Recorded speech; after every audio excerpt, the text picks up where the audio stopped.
Financial abuse. Cuts, bruises, black eyes, choke marks and broken bones are the visible signs of domestic violence, but financial abuse is the hidden reason most domestic violence victims stay. I've chosen to address financial abuse because it's so woven into the system of abusive power and control that it can be one of the most insidious signs to recognize. Often women don't realize how deep it goes until they are physically out of the relationship and look back to survey the damage done. Kerry Washington, in a public service announcement for the Purple Purse Foundation, explains, finances are almost always a weapon of choice. Taking away access to cash, destroying credit, jeopardizing jobs, financial abuse leaves invisible bruises that can take decades to heal. The signs financial abuse can be very subtle: your spouse is telling you what you can and cannot buy, guilt-tripping you about small purchases, or requiring you to share control of your bank accounts. At no point does someone you are married to have the right to use money, or how you spend it, to control you. Here are some examples of financially abusive behavior: forbidding you to work, limiting the hours you do, or demanding you quit your job. Physically or verbally abusing you when you try to work. Placing your paycheck in their account and denying you access to it, even though Islam allows you to keep all of it. Hiding or stealing your student financial aid check or outside financial support. Using or maxing out your debit or credit cards without your permission. Refusing to give you money, food, rent, medicine or clothing. Giving you an allowance and closely watching what you buy.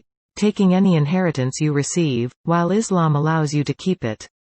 Spending money on themselves but not allowing you to do the same. Misrepresenting income in order to defraud the IRS or courts and avoid child and spousal support. I'm experiencing financial abuse. If your husband or ex-husband does any of these things above, you are probably in an unhealthy or abusive relationship. If you have no control of your finances, if your partner has stolen money from your bank accounts, or if you don't have the funds to pay for an apartment or hotel, it can seem very scary to leave an abusive relationship. However, there are individuals and organizations who can help you gain control over your finances, and some even provide short-term loans to cover important expenses as you escape an abusive relationship. You may also want to talk to someone you trust, like a friend, family member, or legal professional about getting a protection order.